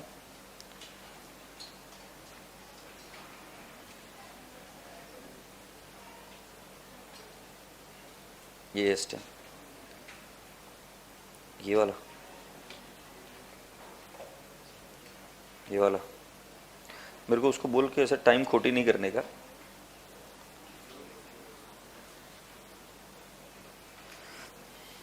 हाँ बाबू, PP purchase for consolidated price when several items of PP. अच्छा, कंसोलिडेटेड प्राइस मतलब क्या, मैं आपको बता दूं। कोई एक रिसेंट अमालगमेशन आपको पता है कि किसी कंपनी ने किसी कंपनी को एक्वायर किया? वी, वाह वाह क्या बात है। और कुछ? हाँ, बिग बाजार को किसने एक्वायर करने की बात चल रही? रिलायंस इंडस्ट्रीज या रिलायंस स्मार्ट। तो बेटा जी इस केस में एक कंसोलिडेटेड प्राइस दी जाती है। किसको कंसोलिडेटेड प्राइस दी जाती है? सेलर कंपनी को। सेलर को बोलता है कि तुम बेच दो, हम तेरे को एक सिंगल प्राइस देंगे। अब जब सिंगल प्राइस दिया जाता है तो उसको हम क्या बोलते हैं बेटा जी? And at what I can say, assets are acquired for a consolidated price. Consolidated price मतलब एक प्राइस दिया। अब मेरे पास कोई इनवॉइस नहीं है। अभी तक तुम क्या बोल रहे थे? कॉस्ट ऑफ एक्विजिशन क्या होता है? बहुत इजीली मेरे को बोले sir, purchase price less trade discount less any other, वो जो भी कॉस्ट डायरेक्टली एट्रीब्यूटेबल कॉस्ट। ऐसा क्या बोलूं अभी इसके अंदर? क्योंकि मेरे पास कोई इनवॉइस कुछ नहीं, हमने एक कंसोलिडेटेड प्राइस देकर उसकी पूरी पीपी को खरीद लिया। से यस और no? As simple as that. जैसे रिसेंटली टाटा स्टील ने इसको खरीदा। कौन सी एक स्टील कंपनी थी इधर खोपोली के नजदीक, अरे यार एस से नाम था उसका। सो कुल मिलाकर बोलने का तात्पर्य क्या कि एक कंपनी ने, टाटा स्टील ने किसी एक और कंपनी को खरीदी किया। उस शेयर्स में मेरे को बहुत तगड़ा नुकसान हुआ, भूल कैसे गया मुझे पता नहीं चल रहा है, साला मैं बहुत गंदा फंसा था उसमें। सो टाटा स्टील ने उसको खरीद लिया था, एग्रीड। सो राजा बेटा जी उसकी एक कंसोलिडेटेड प्राइस दी गई। अब कंसोलिडेटेड प्राइस दी गई तो हमको कंसोलिडेटेड प्राइस तो बैलेंस शीट में नहीं दिखा सकते ना। बैलेंस शीट आप क्या दिखाओगे? उसको बाइफरकेट करके बताओगे। इसको AS14 अमालगमेशन में भी आपको पढ़ाऊंगा, बट अभी के लिए आपको ध्यान में रखना है कि व्हेनेवर अ कंसोलिडेटेड प्राइस के लिए कोई एक पूरी कंपनी को खरीद लिया जाए तो उस केस में उसको फेयर वैल्यू पर अपोर्शनेट करना पड़ता है कंसिडरेशन को। सो जैसे फॉर एग्जांपल मैंने 10 करोड़ रुपए देकर उनकी 25 असेट खरीदी की। पूरा बिजनेस में 25 असेट है, तो अभी मैं क्या करूंगा? 10 crore I will apportion between all the PPEs, yes or no? On the basis of what? On the basis of their fair market value. तो ये याद करना पड़ेगा, पढ़ते। When several items of PPE are purchased for consolidated price, the consideration मतलब the amount, the price which we have paid, the consideration is apportioned to various item on the basis of their respective fair values on the date of acquisition. So please highlight this line. The consideration is apportioned on the basis of their respective fair values on the date of acquisition. Interesting बात है, जरा पांडे जी ध्यान से सुनिए। In case fair values of the item acquired cannot be measured reliably, these values are estimated on fair value basis as determined by competent valuers. Competent valuers होते हैं जो इसको वैल्यूएशन करते हैं। Say yes. कोई क्वेरी? सभी लोगों को क्लियर है? मेरे को नहीं समझा। When the PPE is acquired for consolidated price, then the consideration is apportioned between the PPE on the basis of the fair values. If the fair value cannot be determined reliably, then it would be done with the help of a competent valuers. इतनी सी बात नहीं लिख पाओगे? ताई करणार हो? मराठी येती तुम्हाला? Good. Point number D, PP acquired by lessee under finance lease लिख लीजिए AS19 और AS19 आपको आगे आएगा। मैं इसके बारे में कुछ नहीं बता सकता हूं, तो आपको इतनी सी बात समझनी है कि PP acquired under finance lease will be accounted for as per AS19, यही बात है। फिर गवर्नमेंट ग्रांट, बल्ले बल्ले, कई बार गवर्नमेंट ग्रांट के थ्रू आपको पीपी मिल जाती है। उदाहरण के तौर पर जितने भी यहां पर पुणे में गवर्नमेंट हॉस्पिटल्स है उसके अंदर जितने भी पीपी है, या गवर्नमेंट स्कूल्स है, राइट, या और भी कई सारे गवर्नमेंट फंडेड जो प्रोजेक्ट्स होते हैं उसको गवर्नमेंट ग्रांट मिलती है। उस केस में पीपी का रिकॉग्निशन कैसे होता है? As per AS12। तो उसके बारे में भी अभी चर्चा नहीं कर सकते। ये कहां पर पढ़ेंगे? AS12, agreed. बहुत मजा आएगा। So the carrying amount of an item of PP may be reduced by government grant in accordance with AS12 accounting for government grant. मैंने यहां पर बोला may be reduced, should be reduced नहीं, मतलब और भी ऑप्शंस है। This is the only one option which I have given you. सो एक क्या है कि जो गवर्नमेंट ग्रांट मिलती है वो कहां से लेस कर दीजिए, कैरिंग अमाउंट ऑफ पीपीई। और दूसरा ऑप्शन क्या होगा, don't reduce it from the carrying amount of the PPE, it can be as per AS12 different ways. हाँ बताओ ना कहां पे।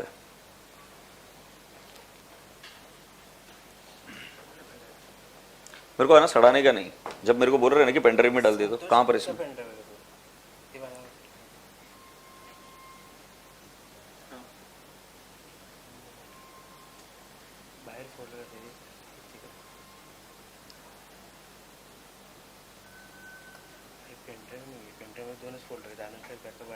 एक बार पॉज करते रहे रिकॉर्डिंग और स्ट्रीमिंग भी बंद कर 1-2 मिनट।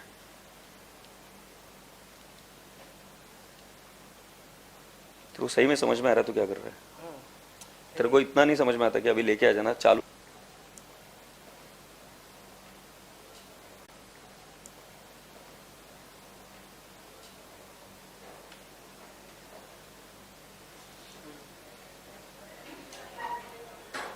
रिकॉर्डिंग भी बंद किया था, ठीक है अभी चालू किया।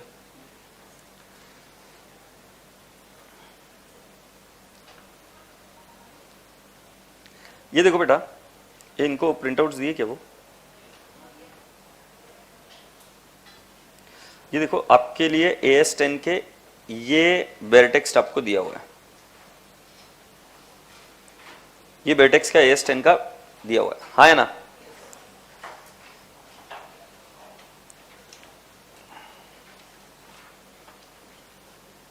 अभी मैं आपको इधर बता रहा हूं, ये सब्सिक्वेंट कॉस्ट, ये मतलब ये यहां पर कैसे लिखा रहता है वो सिर्फ आपको समझा रहा हूं। सो हम कौन से पेज नंबर पर है बेटा जी? 10.2 सब्सिक्वेंट कॉस्ट, ठीक है। Under the recognition principle, an enterprise does not recognise in the carrying amount of an item of PPE the cost of day to day servicing of the item. बराबर ये पढ़ा था हमने एक एरो में, day to day servicing is not recognised, rather those costs are recognized in the profit and loss account incurred. Cost of day to day servicing are primarily the cost of labor and consumable and may include the cost of small parts. The purpose of such expenditure is often described as repairs and maintenance of the item of PPE. क्या मैंने आपको यही चीज explain की थी? मतलब bear text में exactly यही पॉइंट लिखा हुआ है। आगे देखते हैं, पार्ट्स ऑफ सम पीपीई में require replacement at regular intervals. अब जरा वहां पर जो एग्जाम्पल है क्या वहां पर वो भी लिखे थे क्या, देख लीजिए। For example, furnace may require relining after specified numbers of hours of use, right? Or aircraft interior such as seats and galleys may require replacement several times during the life of the airframe. Similarly, major part of the conveyor system such as conveyor belt, wire, ropes, etc. may require replacement several times during the life of the conveyor system. ये पढ़ी थी हमने बातें। Items of PPE may also be acquired to make less frequently recurring replacement such as replacing the interior walls of the building. मतलब इनका replacement fast नहीं होता है, बहुत इरेगुलर होता है, बहुत रेयरली होता है। इंटरनल वॉल्स को रिप्लेस कर दिया जगह बनाने के लिए, अपने हिसाब से होता है ना, वॉल्स को रिप्लेस करते हैं ना अंदर के ऑफ अ बिल्डिंग, और to make a non recurring replacement under the recognition principle and enterprise. अब जो under the recognition principle of paragraph 7 है ना, वो हमने वहां पर क्या बोला, if it satisfies the recognition criteria. अगर आप पैराग्राफ 7 देखेंगे, सो ये देखो ये पैराग्राफ 7 है, और फिर मैंने आपको पूछा भी था, याद आ रहा है कि बेटा what is the recognition criteria, तो तुमने मुझे बताया था कि cost can be measured reliably and there are future economic benefit. Same चीज इधर लिखिए कि बेटा अंडर द रिकॉग्निशन क्राइटेरिया और principle of paragraph 7, an enterprise recognises in the carrying amount of an item of PPE the cost of replacing part of such an item and that cost is incurred if the recognition criteria are met. The carrying amount of those parts that are replaced is derecognized in accordance with the derecognition provision of the standard, see paragraph 74 and 80। क्या बेटा जी हमने यही point पढ़े थे subsequent cost में। फिर बेटा जी आगे वाला क्या लिखा है, a condition of continuing to operate an item of PPE, plant and equipment may be performing regular major inspection for faults regardless of whether the part of the items are replaced. When each major inspection is performed, its cost is recognized in the carrying amount of the item of PPE as a replacement if the recognition criteria are satisfied. Any remaining carrying amount of the cost of the previous inspection is derecognized। क्या बेटा जी हमने ये भी part पढ़े थे क्या? सो बेटा जी मैं आपको ये बता रहा हूं कि आपको प्रमोट कर रहा हूं कि बेयर टेक्स्ट को एक बार आंखों के नीचे से निकालना, तो आपको पता चलेगा कि जो हमने किया है वो उस लाइन में है। और मैं आपको इतना दावे के साथ बता सकता हूं कि बेयर टेक्स्ट का हर एक पॉइंट उस समरी नोट्स में कवर किया जाएगा। इसके लिए मैं आश्वस्त हूं, मतलब मैंने मेरा बेस्ट एफर्ट्स दिया। उसके बाद में कोई त्रुटि रह गई होगी तो बात अलग है, और इसी त्रुटि को भरने के लिए मैंने आपको बेयर टेक्स्ट भी दिया है। और बेयर टेक्स्ट को अब पढ़ना आसान रहेगा और इसको याद नहीं करना है, सिर्फ देखकर निकालना है। So you will feel how to refer paragraph number, you will feel how the standard is being constructed। जैसे इसके पहले भी हमने जो पढ़ी थी चीजें, अगर आप ध्यान से देखेंगे, बियरर प्लांट का डेफिनेशन इधर दिया हुआ है, पीपीई का डेफिनेशन ऊपर दिया हुआ है ना। रिकॉग्निशन क्राइटेरिया दिया है, इनिशियल कॉस्ट, सब्सिक्वेंट कॉस्ट, हम यहां तक आ गए। अब आगे बढ़े बेटा जी। अच्छा, मेजरमेंट ऑफ द रिकॉग्निशन, ये कॉस्ट पूरी जो जो चीजें पढ़ी थी वो इधर है। देखो पैराग्राफ कौन सा है, 16 में। पैराग्राफ किस में, 16 में। अगर आप ये 16 पढ़ेंगे तो आपको ये पता चलेगा। आगे बढ़े बच्चों, अब हम थे कहां पर, इसके अंदर बेटा जी हमने पॉइंट नंबर सी को डिस्कस कर लिया, डी को डिस्कस कर लिया, ई को डिस्कस कर लिया। से यस। सो बेटा जी अब मैं बी पॉइंट को थोड़ा सा पेंडिंग रखता हूं, ये इंपॉर्टेंट है, इसको थोड़ा सा पेंडिंग रखता हूं क्योंकि आज मुझे जो जो चीजें इंपॉर्टेंट है, मतलब इजी है, वो कंप्लीट कर लेने दीजिए। सो बेटा जी प्रेम से बोलो यस है। अब राजा बेटा जी, cost of an item of PP if payment is deferred beyond the normal credit terms. ये समरी है, एक बार जल्दी से बता दो हम कौन से प्राइस लेते हैं समरी में, कौन से प्राइस लेंगे। मुझे आवाज नहीं आ रही है। एक्विजिशन कॉस्ट नहीं, मैंने बोला cash equivalent price excluding interest. Acquisition cost मैंने नहीं बोला। बताओ क्या बोलते हैं हम। If the payment is deferred beyond normal credit term, total payment minus cash price equivalent, yes और no, is recognized as an interest expense over the period of credit unless such interest can be capitalized in accordance with AS 16। मतलब जो कोई भी total amount paid है, मान लो I'll say 110, और जो cash price equivalent है मान लो वो 100 है, तो हम कैपिटलाइज कितना करेंगे, 100। और बेटा जी what about 10, 10 would be shown as interest cost। Say yes। What about the next my dear friends, PP purchase for consolidated price, ये आपको लिखना है, जल्दी से मुझे बताओ, मुझे सुनना है आपको आया कि नहीं आया वो wording. PP acquired for consolidated price, क्या करेंगे। नो, मैंने ऐसे नहीं सिखाया। Consideration is apportioned between the PP on the basis of the fair value, ऐसा मैंने पढ़ा है। A3 पागल। हाँ बताओ मुझे जल्दी से, क्या consideration is apportioned between the various PP on the basis of fair value. लिख दीजिए फिर, ये आपकी समरी है बेटा। Consideration is apportioned between PP on the basis of what? Fair value।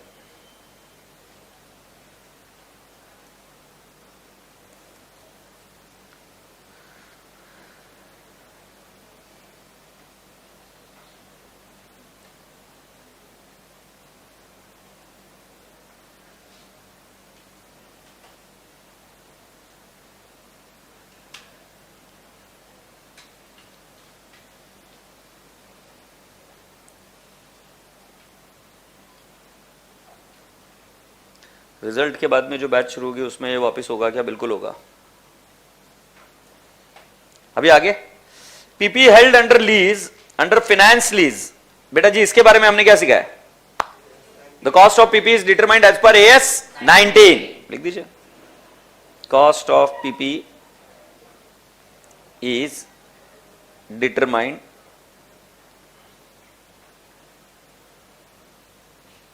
AS 19। Yes Santosh, live में स्ट्रीमिंग चालू नहीं हो रहे पागल, लाइव में स्ट्रीमिंग नहीं चालू है, तूने बंद किया था ना कुछ। अरे नहीं रे बाबा, इधर बच्चे बोल रहे ना। And government grant related to PP, government grant related to PP AS 12। So बेटा जी AS 12 के हिसाब से हम क्या बोलेंगे, AS 12 या कॉस्ट में be reduce from the cost of PP, that is grant can be reduced, grant may be reduced, grant may be reduced from cost of PPE, grant may be reduced from cost of PPE। Are we done बेटा? Now please come down to the next point. बेटा एक चीज मैंने आपको समझाई, subsequent cost, और अभी मैं एक शब्द समझा रहा हूं, subsequent measurement. There is a difference. देखो मैं क्या बोल रहा हूं, एक है सब्सिक्वेंट कॉस्ट और एक है सब्सिक्वेंट मेजरमेंट. अगर ऊपर ध्यान से पढ़ेंगे तो मैंने एक शब्द सिखाया था इनिशियल रिकॉग्निशन, और उसके अंदर हमने cost of an item of a PP देखा था. यस और नो? और एक cost of an item of PP को देखने के पहले इधर वो था ना कि रिवैल्यूएशन वाले वो चीज पढ़ी थी, वो कहां पे थी? हाँ ये इधर. सो measurement of PP at initial recognition cost model, और सब्सिक्वेंट मेजरमेंट बोला था. याद आ रहा है क्या? सब्सिक्वेंट मेजरमेंट के लिए क्या बोला था? कॉस्ट मॉडल और रिवैल्यूएशन मॉडल. सो बेटा जी मैं वही चीज आपको वापस यहां पर आगे बता रहा हूं कि सब्सिक्वेंट मेजरमेंट कैसे होता है. Is that okay? सो बेटा जी सब्सिक्वेंट मेजरमेंट, पहले initial measurement is at what? Cost, और subsequent measurement is can be at cost और रिवैल्यूएशन. मैंने मेरे रियल लाइफ में रिवैल्यूएशन मॉडल अप्लाई करते हुए किसी को देखा नहीं, क्योंकि रिवैल्यूएशन मॉडल के लिए क्या करना पड़ता है? आपको असेट को रिवैल्यू करना पड़ता है. Do you all agree? अच्छा, जो रिवैल्यूएशन मॉडल है वो तो देखेंगे बाद में, बट पहले मुझे आपको बताना है कि सब्सिक्वेंटली एक असेट हमारे बैलेंस शीट में कैसे दिखती है, as its accounting policy and should apply that accounting policy to entire class of PP. तो क्या बोला है? An enterprise should choose either cost model or revaluation model as its accounting policy and apply it consistently. So बेटा जी किसके लिए बात चल रही है? Subsequent measurement. तो इधर हेडिंग लिख देंगे आप, ये किसकी बात चल रही है? Subsequent measurement. ए भाई कंफ्यूजन नहीं करोगे ना? सब्सिक्वेंट कॉस्ट अलग, सब्सिक्वेंट मेजरमेंट अलग. हैप्पी? आगे बढ़े. सो बेटा जी what is the class of PP? What is the class of a PP? जिसका सिमिलर यूज है, सिमिलर रिस्क है, सिमिलर लाइफ है, ऐसी चीजों को एक क्लास में दिखाया जाता है. तो ये देखो, grouping of assets of similar nature and use in the operation of enterprise. Highlight this line. Grouping of assets of similar nature and use in operations of an enterprise. So बेटा जी मैं आपसे पूछता हूं, factory warehouses, factory building, offices, residential houses, इन सभी को एक तरीके से नहीं बता सकते. पीपी में it could be shown as a different class of an asset. ये different class of an asset समझना जरूरी है. क्लास बोल रहा हूं मैं. क्लास ऑफ एन एसेट मतलब जिसका यूज सिमिलर है, the assets of similar nature and use in the operations of the enterprise. जैसे फैक्ट्री का प्रोडक्शन के लिए यूज किया जाएगा, रेसिडेंशियल उनके स्टाफ क्वार्टर्स के लिए यूज किया जाएगा, ऑफिस की बिल्डिंग ऑफिशियल पर्पज के लिए यूज की जाएगी, और सब जगह पे उनका यूज अलग अलग प्रकार का होगा. से यस और नो? सो राजा बेटा जी examples of separate class are so land, ये मैंने नहीं बोला, स्टैंडर्ड बोल रहा है. तो ये मैं फेंक नहीं रहा हूं, स्टैंडर्ड की लाइन है. मैं तुमको चाहिए तो दिखा दूंगा, तुम्हारे पास तो पेज है ना. अभी तुमको क्लास वाले के बारे में बताता हूं. Please come down to the para 40. I am there on page number 5.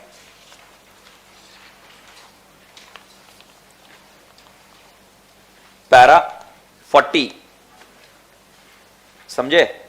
So para 40 में देखो जो जो मैंने बोला, land, land and building, machinery, ships, aircraft, motor vehicles, furniture and fixtures, office equipment and bearer plant. So बेटा जी जल्दी से मुझे बता दीजिए, सब्सिक्वेंट मेजरमेंट में हमारे पास कितने ऑप्शन है? एक कॉस्ट मॉडल है और एक रिवैल्यूएशन मॉडल. मैंने बोला रिवैल्यूएशन मॉडल मैंने मेरे रियल लाइफ में नहीं देखा, बट फिर मैं आगे फिर भी आपको पढ़ाना शुरू किया क्योंकि एकेडमिक्स में है. तो फिर मैंने क्या बोला कि सब्सिक्वेंट मेजरमेंट के लिए पहले आपको पीपी को क्लासिफाई करना पड़ता है over the class of the asset. मतलब अब जब कभी भी आप किसी कंपनी के फाइनेंशियल स्टेटमेंट को निकाल कर देखोगे तो आपको ये ब्रॉड हेडिंग देखने को मिलेगी.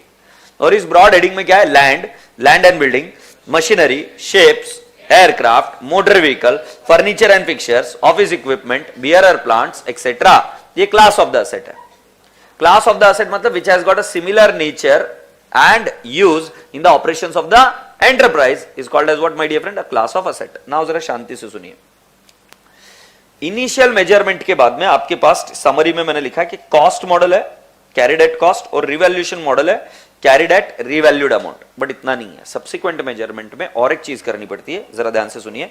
In cost model original cost, right, ये हमने पहले ही पढ़ा था पेज नंबर में, इनिशियल रिकॉग्निशन, बरोबर है. less any accumulated depreciation and any accumulated impairment losses. Impairment losses would be covered under AS 28. तो जल्दी से मुझे बताओ सब्सिक्वेंट मेजरमेंट में कॉस्ट मॉडल में हम कैसे जाएंगे?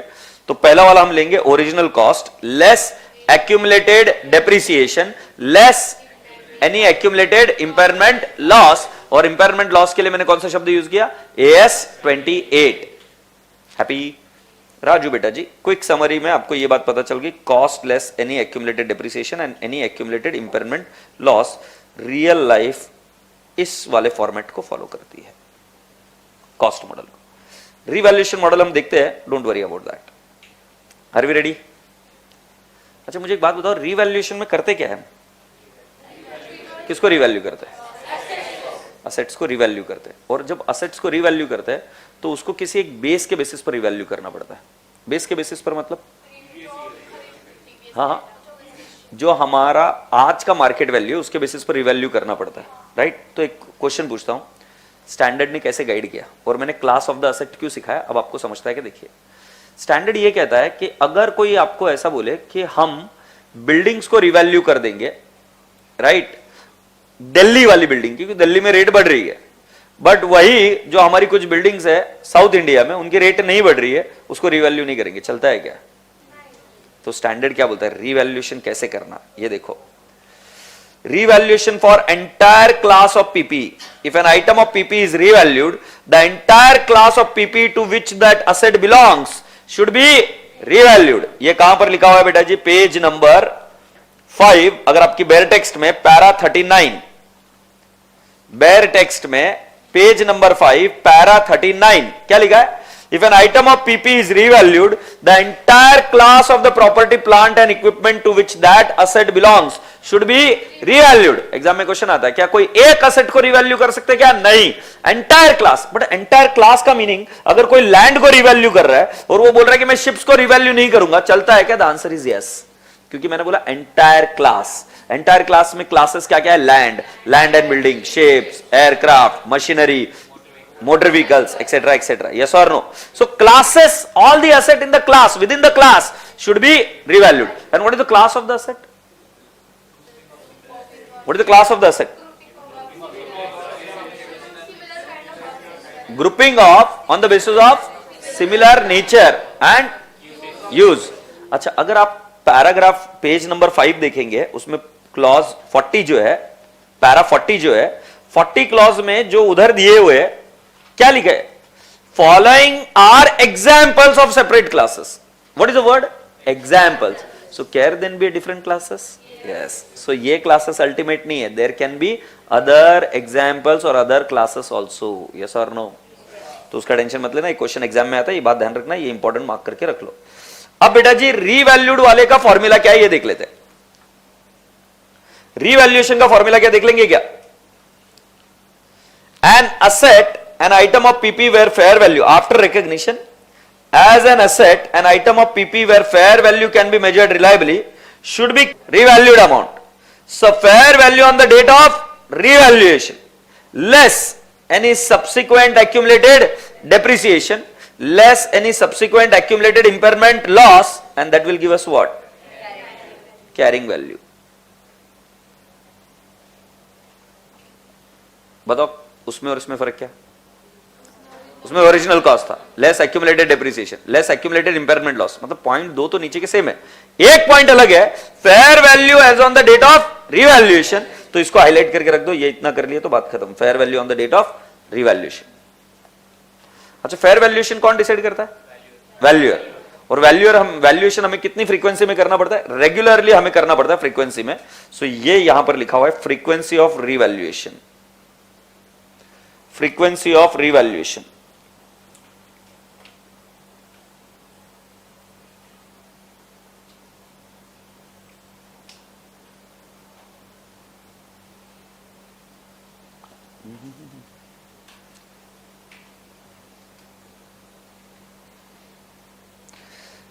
पैरा 37 मतलब कितनी कॉम्प्लिकेटेड चीजों को कितना इजी किया है, मैं आपको सिर्फ बताना चाह रहा था. मतलब आज आपको यह भी पता चले ना कि क्या क्या चीजें कैसी कैसी लिखी हुई है और उस चीजों को हमने कैसे किया है. Para 37 The frequency of revaluation depends upon the changes in fair value of the item of PPE being revalued. When the fair value of the revalued asset differs materially from its carrying amount, the further revaluation is required. Some items of PPE experience significant and volatile changes in fair value, thus necessitating annual revaluation. Such frequent revaluation are unnecessary for item of PPE with only insignificant changes in fair value. Instead, it may be necessary to revalue the item only 3 to 5 years. ये लिखा हुआ था para 37 में of the standard. इस चीज को हमने revalue कर कुछ रिवैल्यू क्या कुछ प्रेजेंट कर कुछ इस तरीके से बताया.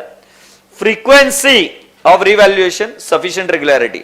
Items of PP experience significant and volatile changes in fair value, annual revaluation. And items of PP with only insignificant changes in fair value, then revalue the items only every 3 to 5 years. इसका example हो सकता है land, right, but जिसका changes बहुत fast होता है उसके examples हो सकते हैं may be gold and kind of stuff. से यस, बट गोल्ड हालांकि पीपी नहीं होता है. एक एग्जाम्पल बताया जिसकी वैल्यूज बहुत फ्रीक्वेंटली चेंज होती रहती है उसको हम एनुअली करते हैं, बट जिसकी वैल्यूज फ्रीक्वेंटली चेंज नहीं होती है उसको हम कैसे करेंगे बेटा जी, 3 to 5 years में एक बार रिवैल्यू करेंगे. क्या बोलते हो पंटर लोग, यहां तक खुश है क्या? अच्छा सुनिए मेरी बात. हम स्टैंडर्ड में अब उस पड़ाव पर आ गए हैं जहां पर हमने डेफिनेशन देखा. प्लीज फील करना अभी मैं क्या बोल रहा हूं. डेफिनेशन देखा, हमने देखा इनिशियल मेजरमेंट. इनिशियल मेजरमेंट किसमें था? इनिशियल मेजरमेंट था कॉस्ट. फिर हमने देखा सब्सिक्वेंट कॉस्ट. सब्सिक्वेंट कॉस्ट को मैं इधर नहीं लिख रहा हूं. फिर मैंने बताया सब्सिक्वेंट मेजरमेंट. और सब्सिक्वेंट मेजरमेंट में राजा बेटा जी हमारी दो लाइनें निकल गई, एक कॉस्ट मॉडल और दूसरा रिवैल्यूएशन मॉडल. एग्रीड बेटा जी. रिवैल्यूएशन मॉडल में हम असेट को रिवैल्यू करते हैं एट फेयर मार्केट वैल्यू, और कॉस्ट मॉडल में हम उसको कॉस्ट पर लेते हैं. तो इसके हमने लिखा OC minus accumulated depreciation minus accumulated impairment losses, है ना. और रिवैल्यूएशन में हमने क्या लिखा? Fair market value on the date of revaluation, fair value on the date of revaluation, फिर उसमें से लेस किया एक्यूमुलेटेड डेप्रिसिएशन, फिर लेस किया एक्यूमुलेटेड इंपेयरमेंट लॉसेस. मैं क्या बोल रहा हूं, ये वाली लाइन मैं आपको बाद में पढ़ाऊंगा, पहले मैं पूरा कॉस्ट को कंप्लीट करूंगा. आपने भी घर पर ऐसे ही पढ़ना. स्टैंडर्ड में क्या कि वो खिचड़ी बनते चली जाती है तो हमको पता ही नहीं चलता कॉस्ट का कब देखना है और रिवैल्यूएशन. तो मैं अभी आपको पहले किसका सिखाऊंगा? कॉस्ट का, और फिर किसका बताऊंगा? रिवैल्यूएशन. तो रिवैल्यूएशन की एक अलग ही स्टोरी चलेगी. से यस, गुड. अब राजा बेटा जी इसके बाद का जो है अकाउंटिंग ट्रीटमेंट ऑफ रिवैल्यूएशन वो मैं ले नहीं रहा हूं. अगर आप ऊपर भी देखेंगे, नहीं ऊपर वाला तो एक्सचेंज वाला था, ये तो ये रिवैल्यूएशन वाला पार्ट में ले नहीं रहा हूं, रिवैल्यूएशन वाला भी नहीं ले रहा हूं, ये भी रिवैल्यूएशन वाला नहीं. तो हम कहां पर पहुंच गए अभी? डेप्रिसिएशन. सो बेटा जी अभी तक आपको क्या क्या पता चल गया? बोला ना. नहीं, अभी तक आपको क्या क्या पता चल गया? Cost, subsequent measurement, subsequent cost.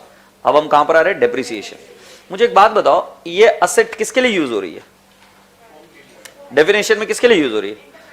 Enterprise for the purpose of production of goods और सप्लाई ऑफ सर्विसेज और 1 year और मोर देन 1 year एक्सपेक्टेड, मोर देन 1 year. तो आप मुझे कॉमन सेंस से मुझे बताओ इसका खर्चा 1 साल में होना चाहिए कि मोर देन 1 year? सो राजा बेटा जी जब मोर देन 1 year है तो it is provided approximately with the help of something called as depreciation. और ये जो depreciation it is called as an estimate. क्या बोलते हैं इसको? एस्टिमेट. सो बेटा जी जानबूझकर मैंने इसमें डेप्रिसिएशन का डेफिनेशन नहीं दिया हुआ है. मैं आपसे पूछना चाहता हूं, कैरिंग अमाउंट का डेफिनेशन भी नहीं दिया इसमें. मुझे आपसे ये बेयर टेक्स्ट कैसे यूज करना है मुझे देखना है. आपको 30 सेकंड मिलते हैं, इसमें डेप्रिसिएशन का डेफिनेशन ढूंढ के बताओ मुझे. इसमें जानबूझकर नहीं दिया हुआ है. मिल गया? क्या बात है. कौन से पेज पर है बेटा? हाँ 10.5 पर. गलत बोला, गलत. डेफिनेशन नहीं मिला, गलत. चल झूठी. बेशरम एक अकेली लड़की ने ना सबको बंद करा दिया काम करना. वापिस सोच लेना.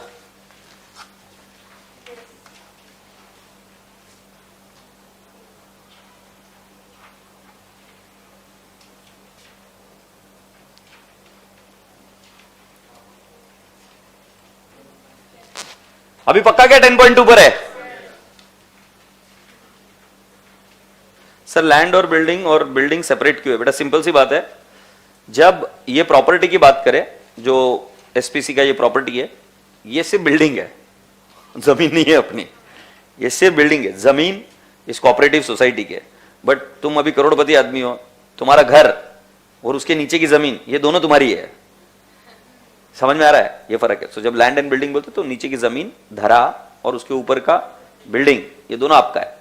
और कई बार क्या होता है कि सिर्फ आपकी बिल्डिंग होती है, कई बार सिर्फ क्या होता है कि आपकी लैंड होती है। यस और नो? ए झेंडू के बाम अभी आ जाओ इधर जल्दी से। डेप्रिसिएशन का डेफिनेशन बताया हुआ है मुझे पेज नंबर 10.2। मजा आ रहा है? ओके, सो हमेशा ध्यान में रखना जब कभी भी आपको डेफिनेशन लगेंगे बैरे टेक्स्ट में, ये जनरली आपको शुरुआत में ही दे दिए जाते हैं। ये इसका डीमेरिट भी है, मतलब जिस चीज को हम पढ़े नहीं रहते उसकी डेफिनेशन पहले ही धड़ा धड़ बड़ी मार कर दी जाती है। सो राजा बेटा जी यहां पर ये डेप्रिसिएशन का डेफिनेशन दिया कहां पर? Depreciation is systematic allocation of depreciable amount of an asset और इट्स यूजफुल लाइफ। फिर डेप्रिशिएबल अमाउंट दी हुई है, उसके ऊपर depreciable amount is the cost of an asset or other amount substituted for cost less its residual value. ये definition यहां पर दिया हुआ है, दिख रहा है क्या बे? Depreciable amount. तो इसके नीचे जो जगह दी हुई है इसके अंदर आपको दो डेफिनेशन लिखने के हैं, एक डेप्रिसिएशन और एक और आपको बता रहा हूं रेसिडुअल वैल्यू। क्या रेसिडुअल वैल्यू का आप डेफिनेशन निकालकर मुझे बता सकते हैं क्या? मिल गया? रिकवरेबल अमाउंट के नीचे यस और नो? तो यहां पर कौन से दो डेफिनेशन आएंगे? एक डेप्रिसिएशन, ये दोनों दिए हुए नहीं, एक डेप्रिसिएशन का लिखोगे और एक कौन सा? Residual value. सो मेरा थोबड़ा क्या देख रहे हो? जल्दी से ये डेफिनेशन पहले लिख लो। वैसे मैं आपको बता दूं डेप्रिसिएशन का डेफिनेशन मैंने इधर दे रखा है मेथड्स ऑफ डेप्रिसिएशन में, बट एनी विच वेज अभी लिख लो। चलो छोड़ो छोड़ो छोड़ो लिख लो। Depreciation is the systematic allocation of depreciable amount of an asset over its useful life.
Sir book से नहीं, अरे झूठ मत बोल, मैंने डाला है अभी डाला है, ये डाला ना इसके ऊपर वो बेरटेक्स्ट,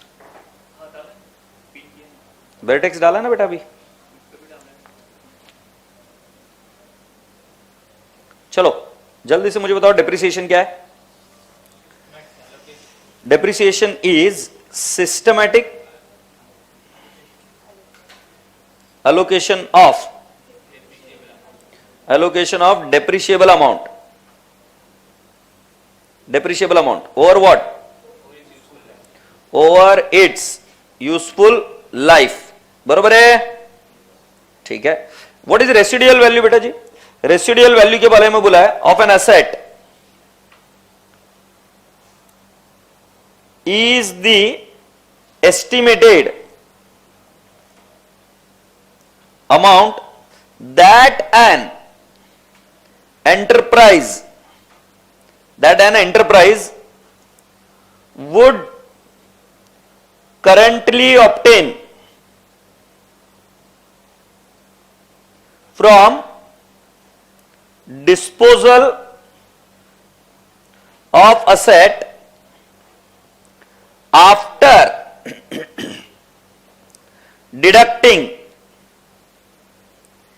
estimated cost of disposal if the asset is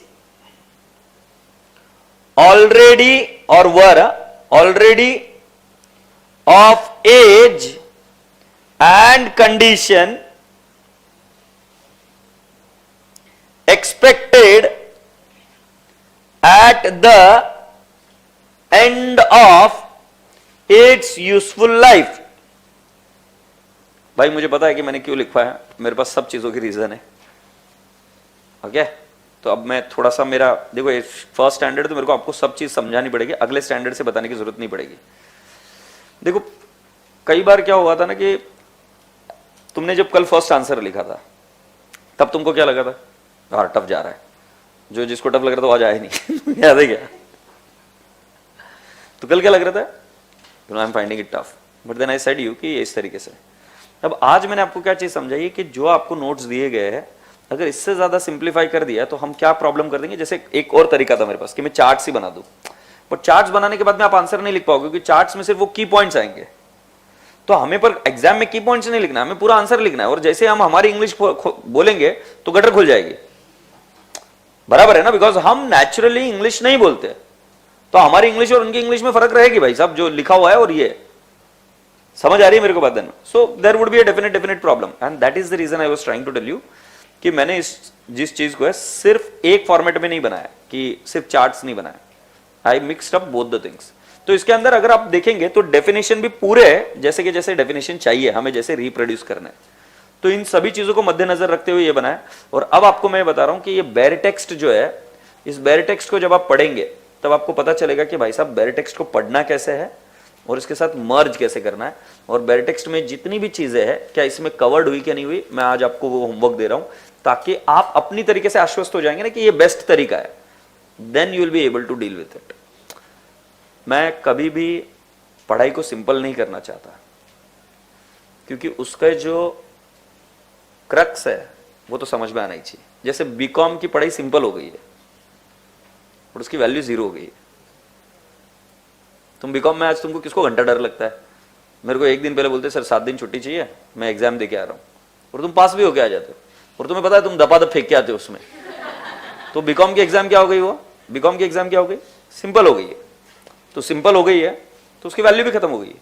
पढ़ाई सिंपल नहीं हो सकती. पढ़ाई में अगर आप एक्सपर्ट बोलते हो खुद को, I am an expertise into this field, then you should be able to deal with all these things, which includes what, your writing ability, which includes what, your ability to do research with the quality material, right? So my students when they become a research student, so what you should be able to do, you should be able to do what, bare text. तो आपसे मुझे कल क्या homework दिया मैंने आपको, इसको bare text के साथ कंपेयर करना. तो जब आप bare text के साथ कंपेयर करोगे तो आपको पता चलेगा कि इसको पढ़ते कैसे. अब मैंने रेसिडुअल वैल्यू का डेफिनेशन इधर क्यों लिखा है मैं आपको बता रहा हूं. रेसिडुअल वैल्यू में सभी लोगों को पता है it is a scrap value. So but scrap value when eight the end of its useful life, बराबर है. और एक कीवर्ड क्या है इसके अंदर, एक्सपेक्टेड. जरा वर्ड अंडरलाइन करो, expected.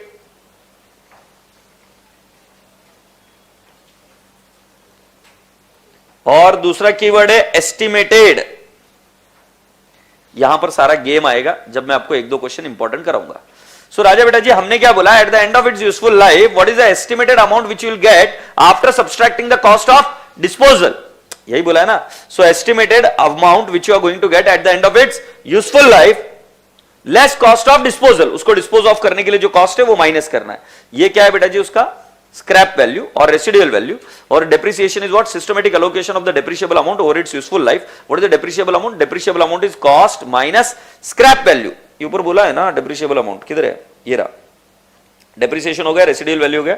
Depreciable amount of an depreciable asset is its historical cost, that is OC, or other amount substituted. ये किसके लिए बोला गया, रिवैल्यूएशन के लिए. बट मैंने क्या बोला, रिवैल्यूएशन बाद में पढ़ेंगे. तो हमने क्या बोला, original cost minus estimated residual value. इसका शॉर्टकट है कॉस्ट माइनस स्क्रैप वैल्यू. पूरी क्लास को समझ में आएगा.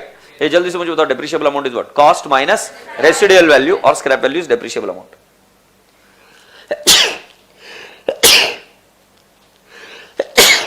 Sorry, what is useful life,